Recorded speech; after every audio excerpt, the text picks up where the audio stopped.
Hello दोस्तों, आज हम लोग क्लास 12 हिंदी सब्जेक्ट के कई अनुताप का अध्ययन करेंगे। ठीक है, जिसको लिखने वाले कौन है? मैथिली शरण गुप्त। ठीक है, एग्जाम में आ जाएगा शॉर्ट में कि कई का अनुताप के राइटर कौन है, तो आप क्या बताएंगे? मैथिली शरण गुप्त हैं। ठीक, कई अनुताप में क्या बताया गया है कि कई जो रहती हैं राजा दशरथ से वचन मांगी रहती हैं। ठीक है, वचन मांगी रहती है, जिसके वजह से क्या नाम है, भगवान राम को 14 वर्ष का वनवास मिलता है और भरत को राजा का पद मिलता है। ठीक है, तो यहीं पर यहाँ कई राजा दशरथ की डेथ हो जाती है, तो उसके बाद का यहाँ वर्णन किया गया है। कई अपना वर्णन प्रभु श्री राम के सामने जो वन में है इस समय, वही का दृश्य पूरा यहाँ पे वर्णन किया गया है। ठीक, देखिए क्या कह रहा है। तदनंतर बैठी सभा, उदज के आगे नीले वितान के तले दीप बहु जागे। टकटकी लगाए सुरों के थे वो, परिणामों उत्सुक उन भये तोरो के थे वे। उत्फुल्ल करो दे कुंज वायु, रह रह कर करती थी समको पुलकत। पूर्ण महक महक कर वह चंद्रलोक था, कहाँ चांदनी वैसी। प्रभु बोले गिरी गंभीर निरधीर जैसी। ठीक है, यहाँ भाषा, छंद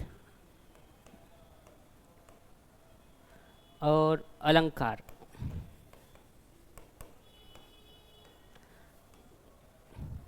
ठीक है। अलंकार में यहाँ अनुप्रास अलंकार होगा, रूपक अलंकार होगा और उपमा होगा। ठीक है, और शैली में यहाँ प्रबंधात्मक होगा और भाषा में खड़ी बोली होगा। भाषा में यहाँ पे खड़ी बोली होगा। ठीक है, और छंद की बात करेगा तो छंद में यहाँ पे आएगा मालिनी। छंद में क्या आएगा? मालिनी। ठीक, इसका अर्थ देखिए। भरत सहित अयोध्या वासियों के पंचवटी पहुंचने के पश्चात, जैसे भरत को क्या नाम है कि सूचना मिलती है कि प्रभु राम इस जगह पे रुके हुए हैं, तो वहाँ पे अयोध्या वासी और जो भी राज्य में जो जो रहता है वो लोग पूरी तरीके से वहाँ पे पहुँचते हैं। तो देखिए क्या होता है। भरत सहित अयोध्या वासियों के पंचवटी पहुँचने के पश्चात रात्रि में श्री राम की कुटिया के सामने सभी बैठाए गए।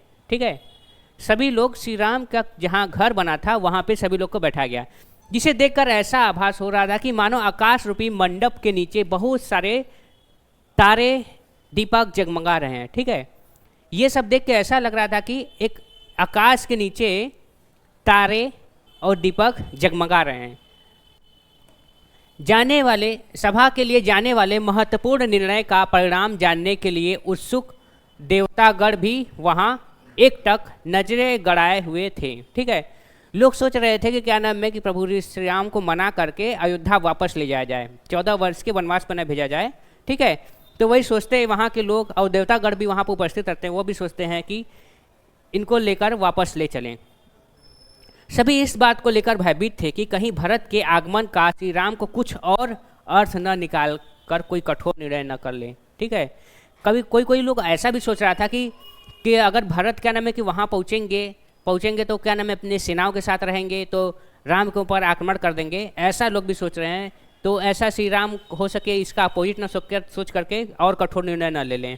ठीक है, वहाँ पर का प्राकृतिक सौंदर्य अनुपम था। वहाँ का प्राकृतिक सौंदर्य कैसा था? बहुत ही अच्छा था।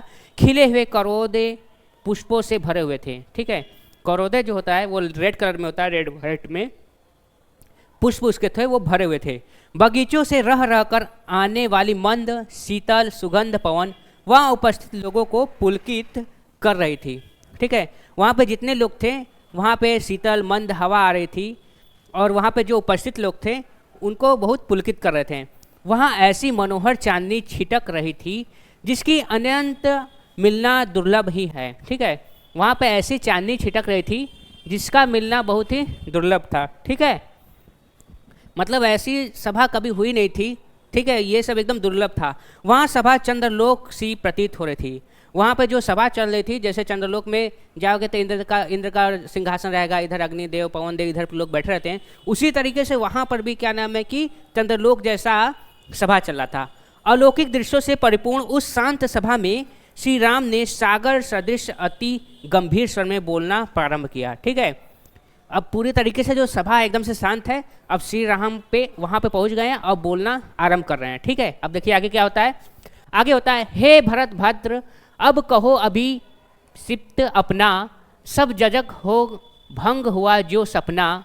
हे आर्य रहा क्या भरत अभी सिप्त अब भी, मिल गया अकंटक राज्य उसे जब तब भी। हे पाया तुमने तर तले अरण्य बरसेरा, रह गया अभी सिप्त शेष तदपि क्या मेरा। तन तड़प तड़प कर तप्त सात के ने त्यागा, क्या रहा अभी सिप्त और तथापि अभागा। ठीक है, ठीक, तो देखिए इसमें आगे का क्या बताया, यहाँ आप समझा रहे हैं कि जब राम अपने अनुज भरत से कहते हैं कि अब तुम अपनी इच्छा व्यक्त करो, तो वहाँ उपस्थित सभी लोग वैसे सावधान हो जाते हैं। ठीक है, जब श्री राम जब वहाँ उपस्थित होते हैं तो पूरी सभा जो होती है एकदम शांत हो जाती है। तो अब फिर भरत से वो कहते हैं राम कि अब अपनी जो प्रश्न है उसे कहो, क्या तुम्हारा प्रश्न है, ठीक, या क्या तुम्हारी इच्छा है। जैसे स्वप्न टूटने पर कोई व्यक्ति, यहाँ कहने का तात्पर्य यह है कि सभी लोग राम भरत संवाद को सुनने और उसका परिणाम जानने के लिए व्याकुल थे। जो वहाँ पर उपस्थित सभी लोग थे, वहाँ पे राम और भरत का जो मिलन हो रहा है उससे संवाद से क्या निर्णय आएगा उसी पर लोग व्याकुल थे।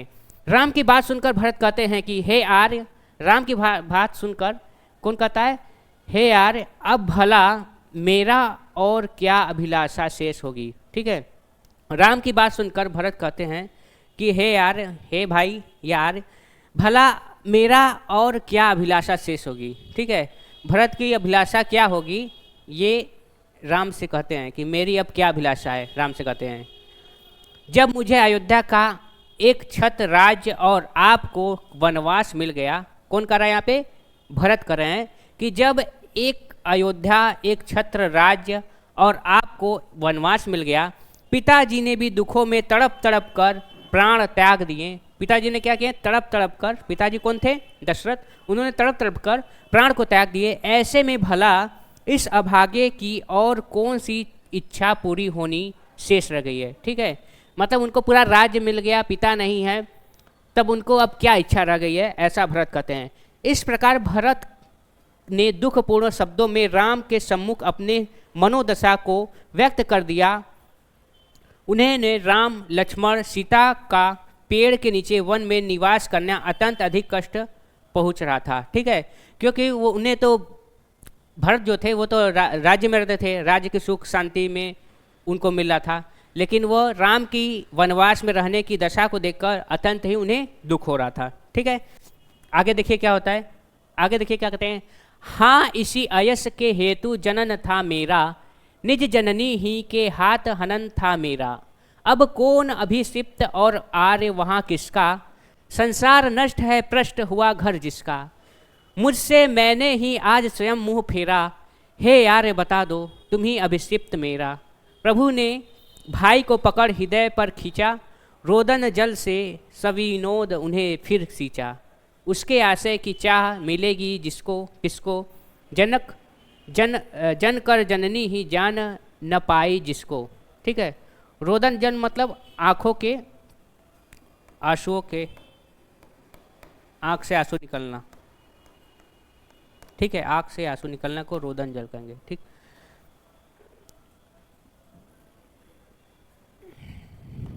आगे देखिए।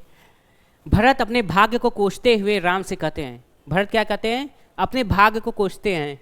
ठीक है, कोसते हुए कहते हैं कि विधाता ने मुझे इसी अपयश हेतु जन्म देना था। ठीक है, विधाता इसीलिए मुझे जन्म दिया, ऐसा वो अपने ऊपर दोष लगा रहे हैं। अपने ही माता के हाथों मेरा वध करने के लिए, अपने ही माता के हाथों मेरा वध करने के लिए भला बताएं आर्य उस व्यक्ति की क्या इच्छा शेष रही होगी। ठीक है, जिसका घर संसार सब कुछ नष्ट हो गया हो, आज मैं स्वयं अपनी ही नज़रों में दोषी हूँ। ये सब कौन कर रहा है, भरत कर रहे हैं। स्वयं में ही अपनी अपेक्षा करता हूँ, ऐसे में आप ही कहें आर्य। आर्य मतलब ये राम से कहते हैं कि ऐसे ही भाई आप क्या कहते हैं, अपने भाई से कहते हैं कि मेरी कौन सी मनोकामना शेष रह गई होगी। ठीक है, क्योंकि वो श्री राम के पास पहुँचते हैं तो श्री राम पूछते हैं कि तुम्हारी अब क्या इच्छा रह गई है।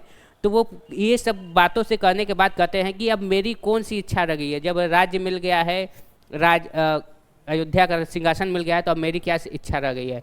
भरत की विषादपूर्ण बातों को सुनकर राम ने अपने अनुज को हृदय से लगा लिया। ठीक है, भरत की दुख भरी बातों को सुनकर प्रभु श्री राम ने उनसे गले लगा लिया।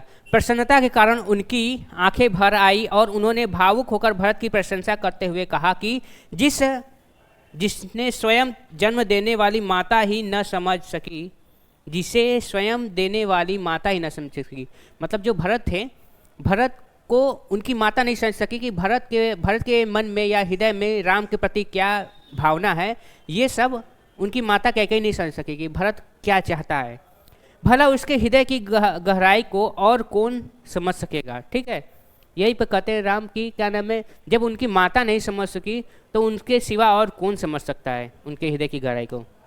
फिर आगे देखिए, यह सच है कि अब लौट चलो तुम पर को, सब शंकर अटल के कमी स्वर को। सबने रानी की ओर अचानक देखा, वैद्यवतुषा राव वृत्त तथा विधुर लेखा। बैठी थी अचल तथापि असंख्य तरंगा, वह सिही अब ही थी हाहा गौमुखी गंगा। हाँ जनकर भी मैंने न भरत को जाना, सब सुन ले तुमने स्वयं अभी यह न माना। यह सच है तो फिर लौट चलो घर भैया, अपराधीन हूँ मैं हूँ तात तुम्हारी माया। ठीक है, यहाँ पे अब वो कैकेयी आ गई हैं, अपना दुख बता रही हैं कि अब जो हो गया आप घर चलो। ठीक है, तो देखिए यहाँ पे क्या करें, राम की इस बात को सुनकर भरत को स्वयं उसकी माता भी न पहचान सकी।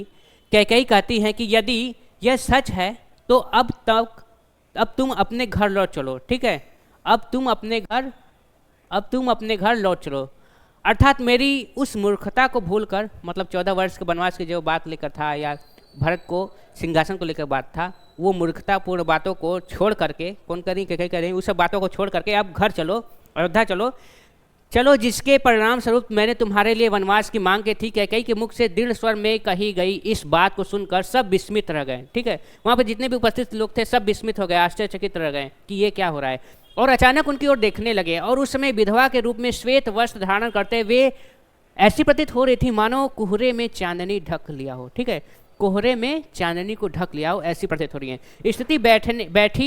स्थिर बैठे होने के पश्चात भी उनके मन में विचारों की अनगिनत तरंगे उठ रही थी। मतलब वो शांत बैठे थे लेकिन उनके मन में अनगिनत तरंगे उठ रही थी। कहीं सिहनी सी प्रतीत हो रही थी, होने वाली रानी कैकेयी आज दीनता के भाव से भरी हुई थी। ठीक है, मतलब वो एक समय राजा भरत को क्या नाम है कि सिंहासन के लिए बात करती हैं और राम के वनवास के लिए बात करती हैं, आज वो दीनता की भाव से भरी हुई है। आज वह गंगा के सदृश शांत शीतल और पावन थी। ठीक है, आज वो कैसी थी, गंगा के समान शांत शीतल और पावन थी। कैकेयी के आगे कहती है कि सभी लोग सुन ले, मैं जन्म देने के पश्चात भी भरत को न पहचान सकी। अभी राम ने भी इस बात को स्वीकार किया है। ठीक है, अभी राम ने भी इस बात को स्वीकार किया है कि भरत को जन्म देने माँ ने भी उसे नहीं समझा। वह राम को से कहती हैं कि यदि तुम्हारी कही बात सच है तो तुम अयोध्या लौट चलो। ठीक है, राम से कहती है कि अगर तुम कह रहे हो वो सत्य है तो तुम चलो अयोध्या। अपराधीन हूँ मैं, भरत नहीं, तुम्हें वन में भेजने का अपराध मैंने किया है। ठीक है, कहती है कि भरत यहाँ अपराधी नहीं है, अपराधी हम हैं, हमने तुम्हें भेजा था वनवास के लिए, इसके लिए मुझे जो दंड देना चाहते हो मैं उसे स्वीकार कर लूँगी। ठीक है, कैकेयी कहती हैं इसके लिए तुम जो मुझे दंड देना चाहते हो मैं उसे ले लूँगी, परंतु घर लौट चलो अन्यथा लोग भरत को दोषी मानेंगे। कहते हैं घर लौट चलो नहीं तो दोषी भरत को सभी लोग मानने लगेंगे। ठीक है, आगे देखिए क्या होता है। दुर्बलता का है चिन्ह विशेष शपथ था, पर अवलाजन किए लिए कौन सा पथ है। यदि मैं उकसाई गई परत से होऊं तो पति समान ही स्वयं पुत्र भी खोऊं। ठहरो मत रोको मुझे कहूँ सो सुन लो, पाओ यदि उसमें सारा उसे सब चुन लो। करके पहाड़ सा पाप मौन रह जाऊं, राई भर भी अनुताप न करने पाऊं। थी संछत्र राशि निशा ओष टपकाती, रोती थी निर्वा सभा हृदय थपकाती, उल्का सी रानी दिशा तिप्त करती थी, सब में भय विस्मय और खेद भरती थी। ठीक, फिर आगे और क्या दुख दुख बता रही हैं अपना, उसका यहाँ पे वर्णन किया गया है। कैकेयी भरत की सौगंध खाते हुए राम से कहती हैं, मतलब भरत का सौगंध खाती हैं कि हम सौगंध खाते हैं भरत का। क्या खाते हैं सौगंध? सौगंध खाते हुए वे व्यक्ति की दुर्बलता प्रकट होती है, परंतु स्त्रियों के लिए इसके अतिरिक्त अन्य कोई उपाय नहीं है। ठीक है, स्त्रियों के और कोई उपाय नहीं है। वह राम को संबोधन करते हुए कहती हैं कि हे राम, मुझे तुम्हारे वनवास के लिए भरत ने नहीं उकसाया था। ठीक है, कहते हैं कि तुम्हारे वनवास के लिए भरत ने नहीं कहा था। यदि यह सच नहीं तो मैं पति के समान ही अपना पुत्र खो बैठूं। मुझे यह कहने से कोई न रोके, मैं जो कह रही हूँ सभी सुन लें। ठीक है, सभी सुन लें, ऐसा वो कर रही हैं कि मैंने ही, वो भरत ने नहीं उकसाया था, मैंने कहा था। ठीक है, यदि मेरे कथनों में कोई यथार्थ बात हो तो उसे ग्रहण कर लें। ठीक है, मतलब मेरे बातों में कोई भी सत्यता है तो उसे ग्रहण कर ले। मुझसे यह न सहा जा सकेगा कि मैंने इतना बड़ा पाप करके थोड़ा भी पश्चाताप प्रकट न कर रहूँ। ठीक है, मतलब इतना बड़ा पाप करके पश्चाताप न करूँ, ऐसा मुझसे नहीं हो जाएगा। कौन कहता है? कैकेयी कहती है, और मौन रह जाती हैं। ठीक, फिर शांत हो जाती हैं। कैकेयी ने यह सब कहने के दौरान तारों से भरी चांदनी रात ओस के रूप में, ठीक है, तारों से भरी चांदनी है और ओस के रूप में अश्रु जल बरसता रही है। ठीक है, ओस जो धीरे धीरे बढ़े वो आंसुओं की तरह बह रही है और नीचे मौन सभा हृदय को थपथपाते हुए रुदन कर रही है। ठीक है, हृदय को थपथपाते हुए रुदन कर रही है, मतलब अंदर से हृदय रो रहा है। यहाँ पे जितने सभा में लोग हैं, यहाँ कहने का तात्पर्य है कि कैकेयी के हृदय परिवर्तन और उनके पश्चाताप को देखकर सभा में उपस्थित सभी लोग की संवेदना उनके साथ थी। मानो सभासद सहित प्रकृति ने भी उन्हें उनके अपराध के लिए क्षमा कर दिया हो। ठीक है, मतलब वहाँ का एनवायरनमेंट इस तरीके से बन चुका था कि वहाँ पे उपस्थित लोग भी तो क्षमा कर रहे थे, लेकिन वहाँ का एनवायरनमेंट भी उनको क्षमा कर रहा था, ऐसा वहाँ का लग रहा था दृश्य देख के। रानी कैकेयी, जिसने अपनी अनुचित मांग से पूरे अयोध्या और वहाँ के निवासियों का जीवन अस्त व्यस्त कर दिया था, आज पश्चाताप की अग्नि में जलकर चारों ओर सद्भाव की किरणें बिखेर रही हैं। ठीक है, आज ऐसी बातें सुन करके सद्भाव की किरणें वहाँ पे फैल रही हैं। उनके इस नए रूप का परिणामत वहाँ उपस्थित लोगों में एक साथ भय, आश्चर्य, शोक और भाव का उमड़ रहा था। ठीक है, यहाँ पे भय भी उमड़ रहा था लोगों में, आश्चर्य भी उमड़ रहा था और शोक भी उमड़ रहा था। ठीक है, आगे देखिए फिर क्या होता है। क्या कर सकती थी मरी मंथरा दासी, मेरे ही मन रह सका ना निज विश्वासी। जल पंजरज अब अरे अधीर अभागे, वे ज्वलित भाव से स्वयं तुझी सी में जागे। पर था केवल क्या ज्वलित भाव ही मन में, क्या शेष बचा था कुछ ने और इस मन में। कुछ मूल्य नहीं वात्सल्य मात्र क्या तेरा, पर आज अन्न सा हुआ वत्स भी मेरा। थूके मुझ पर त्रैलोक्य भले ही थूके, जो कोई जो कह सके कहे क्यों चूके। छीने न मातृपद किंतु भरत का मुझसे, रे राम दुलारे करूँ और क्या तुझसे। ठीक है, आगे देखिए फिर अपनी व्यथा क्या क्या बताती है। कैकेयी मंथरा को निर्दोष बताते हुए कहती है कि मंथरा तो साधारण सी दासी है, वह भला मेरे मन को कैसे बदल सकती है। ठीक है, वहाँ जो मंथरा रहती है वही क्या नाम है कि इस सब का बात या मन में भरने का बात कैकेयी से वही मंथरा ही कहती है, उन्हीं की वजह से ये सब उनके मन में उत्पन्न होता है। लेकिन वो इस सब का मना कर रही हैं कि कैसे दासी हमारे मन को बदल सकती है। सच तो यह है कि स्वयं मेरा मन ही अविश्वासी हो गया था। वो कह रही है कि मेरा मन ही अविश्वासी हो गया था। अपने मन को अधीर और अभागे मानकर कैकेयी अपने अंतर्मन को कहती हैं। ठीक है, अपने मन को अभागा और अंतर्मन से कहती हैं कि मेरे शरीर में स्थित हे मन, ईर्ष्यादेश से परिपूर्ण वे ज्वलंत भाव स्वयं तुझमें ही जागे थे। ठीक है, अपने मन से कहती हैं कि ईर्ष्या द्वेष ये सभी तुझमें ही जागे थे। किससे करें? मन से करें कि तुझमें ही ये सब जागे थे। तत्पश्चात वो अगले ही क्षण सभा को संबोधित करते हुए प्रश्न पूछती हैं कि क्या मेरे मन में केवल आग लगाने वाले भाव ही थे। ठीक है, क्या कहती है? क्या मेरे मन में बस केवल आग लगाने भाव थे, उसके अलावा बिना आग वाले कुछ नहीं थे, खाली सब आग ही लगाने वाले थे? क्या मुझ में और कुछ शेष न था? क्या मेरे मन में वात्सल्य भाव अर्थात पुत्र के प्रति स्नेह कुछ भी नहीं रह गया था? मतलब कि पुत्र के प्रति कुछ भी नहीं रह गया था, खाली अग्नि ही भाव बढ़ा था। इससे आदेश का भी भाव बढ़ा था। किंतु हाय, आज स्वयं मेरा पुत्र ही मुझसे पराये की तरह व्यवहार कर रहा है। ठीक है, उनका पुत्र भरत उनसे पराये की तरह व्यवहार कर रहा है। अपने कर्मों पर पछताते हुए कैकेयी आगे कहती है कि तीनों लोग अर्थात धरती, आकाश, पाताल मुझे क्यों नहीं धिक्कारे। ठीक है, वो कहती है कि तीनों लोग, धरती, आकाश, पाताल मुझे क्यों नहीं धिक्कारे, मेरे विरुद्ध जिसके मन में जो आए वह क्यों न कहे। ठीक है, मेरे विरुद्ध जो मन में आए क्यों न लोग कहें। किंतु हे राम, मैं तुझसे दीन स्वर में बस इतनी ही विनती करती हूँ कि मेरा मातृपद अर्थात भरत को पुत्र कहने का मेरा अधिकार मुझसे न छीन जाए। ठीक है, वो कहते हैं कि भरत को पुत्र कहने का मेरा अधिकार न छिन जाए, ऐसा वो श्री राम से कहती हैं। आगे देखिए क्या होता है कथा में। आगे कहते हैं, कहते आते थे यही अभी नर देही, माता ने कुमाता पुत्र कुपुत्र भले ही। अब कहे सभी यह हाय विरुद्ध विधाता, हे पुत्र पुत्र ही रहे कुमाता माता। बस मैंने सबका बाह्य मात्र ही देखा, दृढ़ हृदय न देखा, मृदुल गात्र ही देखा। परमार्थ न देखा, पूर्ण स्वार्थ ही साधा, इस कारण ही तो हाय आज यह बाधा। युग युग तक चलती रहे कठोर कहानी, रघुकुल में भी थी यह अभागिन रानी। ठीक ठीक है, आगे अपनी कथा फिर बता रही हैं। क्या कहती है, आत्मग्लानि से डूबी हुई कैकेयी कहती हैं कि अभी तक तो मानव जाति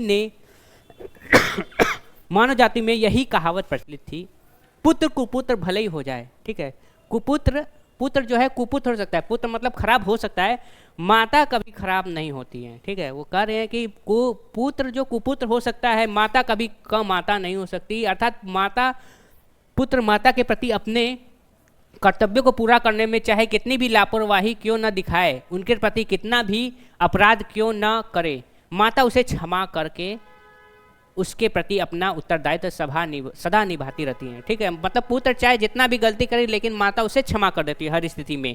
किंतु अब तो मेरा सभी लोग यह कहेंगे कि विधाता ने बनाए नियमों के विरुद्ध यहाँ पुत्र तो पुत्र ही पुत्र है, माता ही कुमाता हो गई है। ठीक है, पुत्र तो पुत्र है लेकिन माता कुमाता हो गई, अर्थात संसार मुझ पर बुरी माता होने का आरोप लगाएगा क्योंकि मैंने पुत्र के हित के विरुद्ध कार्य किया है। ठीक है, कैसा कार्य किया है, पुत्र के विरुद्ध कार्य किया है। क्या कई अपने दोष गिनाते हुए आगे कहती हैं कि मैंने अपने पुत्र भरत का केवल बाहरी रूप से देखा। ठीक है, मैंने अपने पुत्र भरत को केवल बाहरी रूप से देखा, उसके दृढ़ हृदय को मैं न समझ सकी, मेरा दृष्टि बस उसके कोमल शरीर तक रह गया।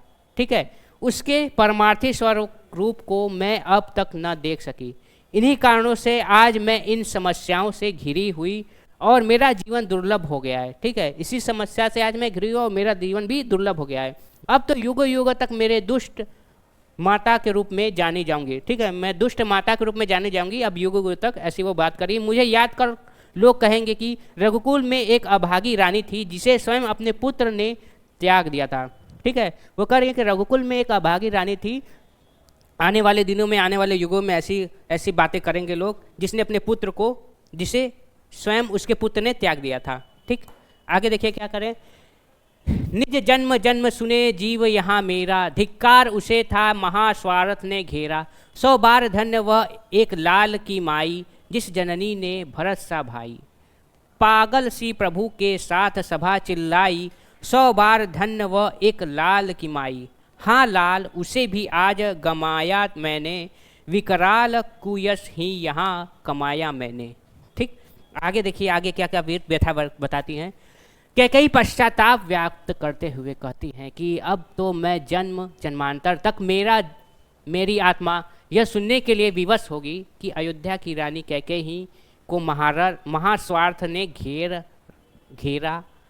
कर ऐसा अनुचित कर्म कराया। ठीक है, वो करें कि ऐसा महास्वार्थ कैकेयी को घेर रखा था जिससे वो अनुचित कार्य की। उसने धर्म के मार्ग पर त्याग कर अधर्म के मार्ग का अनुसरण किया। कैकेयी की इन बातों को सुनकर राम सहित अब सभासदों ने एक स्वर में कहा कि भरत जैसा महान पुत्र रत्न को जन्म देने वाली माता 100 बार धन्य हो। ठीक है, क्योंकि जो जन्म देने वाली कैकेयी थी भरत को, तो वो 100 बार धन्य हो। ठीक है, भरत जैसा पुत्र पाकर। अतः यहाँ सभी लोगों ने के द्वारा एक मत से कैकेयी को निर्दोष कहा जा रहा था। ठीक है, यहाँ पर जो सभा में सभी उपस्थित लोग थे, सभी लोग उससे निर्दोष बता रहे थे। सभा की बात को सुनकर कैकेयी ने प्रतिक्रिया व्यक्त करते हुए उनकी बात दोहराई और कहा कि हाँ, मैं उसी पुत्र की अभागिन माता हूँ जिस बात मैंने खो दिया, जिसे वो बात खो दिया, वह पुत्र भी अब मेरा नहीं रहा। उसने मुझे माता मानने से इनकार कर दिया। ठीक है, उसने क्या किया, भरत ने कैकेयी को माता मानने ही से इनकार कर दिया कि तुम मेरी माता नहीं हो, तुम माता होती तो ऐसा काम नहीं करती। मैंने हर प्रकार से अपयश ही कमाया। ठीक है, वो कह रही कैकेयी कि मैंने हर तरीके से अपयश ही कमाया और स्वयं को कलंकित भी कर लिया। ठीक है, स्वयं को क्या किया, कलंकित भी कर लिया। फिर आगे देखिए क्या होता है। निज स्वर्ग उसी पर वार दिया था मैंने, हर तुम तक से अधीर लिया था मैंने, पर वही आज यह दीन हुआ रोता है, संकित सबसे धृत हरिण तुल्य होता है। श्रीखंड आज अंगार चंड है मेरा, तो इससे बढ़कर कौन दंड है मेरा। पटके मैंने पद पाणी मोह के नद में, के जन क्या क्या करत है, नहीं स्वप्न में मद में। ठीक है, आगे देखिए क्या कहते हैं। पश्चाताप की अग्नि में जलते हुए कैकेयी राम से कहती है कि मैंने अपने पुत्र पर अपना स्वर्ग सुख भी न्यौछावर कर दिया। ठीक है, कहते हैं कि मैंने पुत्र पर अपना स्वर्ग भी न्यौछावर कर दिया और उसी के कारण मैंने तुम्हारा अधिकार या राज्य भी तुमसे छीन लिया। ठीक है, पुत्र के कारण ही, वो राम से कहते हैं कि पुत्र के कारण ही मैंने अधिकार राज्य तुमसे छीन लिया। मेरा वही पुत्र आज दिनहीन होकर करुणा कुद्र होकर कर रहा है। ठीक है, वो मेरे ऊपर मतलब कि क्रोधित हो रहा है, गुस्सा हो रहा है, ऐसा वो कर रही हैं। वह सबसे किसी पकड़े गए हिरण की तरह सभी से भयभीत हो रही हैं। ठीक है, वो जैसे किसी हिरण को पकड़ा जाता है तो भयभीत होती है, उसी तरीके से वो बात करे कि मैं भयभीत हो रही हूँ। चंदन के समान शीतल स्वभाव वाला मेरा पुत्र भरत आज जलते हुए अंगारे की तरह प्रचंड दिख रहा है। ठीक है, वो कह रहे हैं कि चंदन के समान शीतल था, आज एकदम प्रचंड अंगारे की तरह जल रहा है। इससे बढ़कर मुझे अभागिन के लिए दूसरा दंड और क्या हो सकता है। ठीक है, इससे बड़ा दंड मेरे लिए क्या हो सकता है, ये बता रही हैं। ठीक, आगे कि मेरा पुत्र मुझसे ही अलग हो गया है, वह मुझसे कपित हो गया है। हे राम, अब मुझे और बड़ा दंड मत दो। ठीक, कहते हैं कि अब राम तुम वनवास जाके और बड़ा दंड मत दो, तुम अब आ जाओ। ठीक है, मैंने अपने हाथ पैर मोह रूपी नदी में फेंक दिए हैं। ठीक है, मैंने हाथ पैर मोह रूपी मतलब उनका जो मोह था वो सब नदी में फेंक दिए हैं और पटके अर्थात राज्य के मोह से में फंस कर ही मैंने यह सब किया। ठीक है, राज्य के मोह में ही कि मेरा राज्य भरत को मिल जाए, ऐसा मोह में ही मैंने फंस कर ये सब किया। मेरा यह कार्य ऐसा ही था जैसे कोई व्यक्ति पागलपन में अथवा स्वप्न में व्यवहार करता है। ठीक है, वो कह रही है कि ये सब मेरा जो कार्य किया हुआ था वो ऐसा ही था जैसा स्वप्न में कोई करता है या पागलपन की स्थिति में करता है। अतः मेरा इस कार्य को पागलपन अथवा स्वप्न में किया गया कार्य समझकर मुझे क्षमा कर दीजिए। ठीक है, वहाँ सभा में सभी लोग उपस्थित हैं, उनसे ये सब बातें कर रही हैं और फिर लास्ट में क्षमा भी सभी लोग से मांगती है। फिर आगे देखिए क्या होता है। हाँ, दंड कौन क्या उसे डरूंगी अब भी, मेरा विचार कुछ दया रूपी हो भी। तब हा दया हत वह घृणा, अह वह करुणा, वैतरणी ही सी है आज जाह्नवी वरुणा। सह हूँ चीर नरक सुने सुविचारी, पर मुझे स्वर्ग की दया दंड से भारी। लेकर अपना यह कलुष कठोर कलेजा, मैंने इसके ही लिए तुम्हें वन भेजा। घर चलो इसी के लिए न रूठो अब यो, कुछ और कहूँ तो उसे सुन के सब क्यों, सुनेंगे सब क्यों। फिर आगे देखिए क्या कहते हैं। कैकेयी राम के समक्ष अपनी पीड़ा व्यक्त करते हुए कहते हैं कि मेरा घोर अपराध होते हुए जो भी दंड मुझे दिया जाए, ठीक, कहते हैं कि मेरा जो भी अपराध है, अपराध करते हुए जो भी दंड मुझे दिया जाए वो कम होगा। ठीक है, जो भी अंत अपराध देंगे वो सब कम होगा। मेरी दीनतापूर्ण याचना के स्वर को सुनकर यह न समझा जाए कि मैं दंड भोगने से भाग रही हूँ। ठीक है, मेरी ये सब बातें को सुनकर आप मत सोचे कि हम दंड से भाग जाएंगे। ठीक है, फिर आगे क्या कहते हैं। वस्तुतः आज दया घृणा करुणा सब अपने अर्थ खो दिए हैं। ठीक है, क्या कर रही है, दया घृणा करुणा यह सब अर्थ आज खो दिए हैं। आज गंगा वरुणा जैसी पावन नदियाँ भी मेरे लिए नरक की भांति अति दूषित नदी वैतरणी बन गई हैं। ठीक है, कारण गंगा यमुना जैसी नदी भी, पावन जैसी नदी भी आज मेरे लिए नरक की भांति बन गई है। मैं सभी सज्जन और प्रबुद्ध लोगों से कहती हूँ कि मैं लंबी अवधि तक नरक का दुख भोग सह सकती हूँ। ठीक है, वो कहते हैं कि मैं नरक का दुख भोग सकती हूँ, किंतु स्वर्ग पाने की याचना का भार मुझसे नहीं सहा जाएगा। कहते हैं कि मैं सभी दुख को सह लूँगी, मेरे स्वर्ग के समान सुख की प्राप्ति मुझे नहीं चाहिए, क्योंकि वह नरक की पीड़ा से कहीं बढ़कर होगी। कहते हैं कि वो नरक से भी बढ़कर मेरे लिए होगा, स्वर्ग दे देंगे, स्वर्ग मेरे लिए नरक से भी बढ़ के होगा, वो कहती हैं। क्या कई आगे क्या कहती हैं कि हे राम, मैंने जिसके लिए अपने हृदय को वज्र जैसा कठोर बनाकर तुम्हें वनवास भेजा था, ठीक है, कहते हैं मैंने भरत के लिए वज्र जैसा कठोर हृदय बनाकर तुम्हें वनवास में भेजा था, आज उसी के हित के लिए तुम रूठना छोड़ दो और घर लौट चलो। मैं इसके अतिरिक्त भी बहुत कुछ कहना चाहती हूँ, तो मेरी यही कहा गई बातों को भला कौन विश्वास करेगा। ठीक है, कहते हैं कि मैं तुमसे और कुछ कहना चाहती हूँ, मगर मेरी ये जो बात कही है उसको सुनकर और कौन विश्वास करेगा।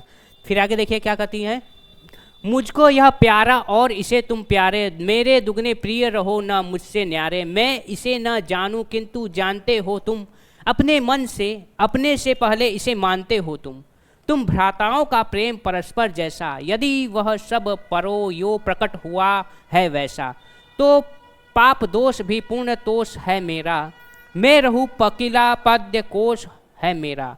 आगत ज्ञानी जन उच्च भाल ले लेकर, समझावे तुमको आतुल युक्तियों देकर, मेरे तो एक अधीर हृदय है बेटा, उसने मेरा तुमको आज भुजा भर भेटा। ठीक है, कहते हैं कि तुम तो मेरा बेटा भुजा भर तुमसे मिल लिया।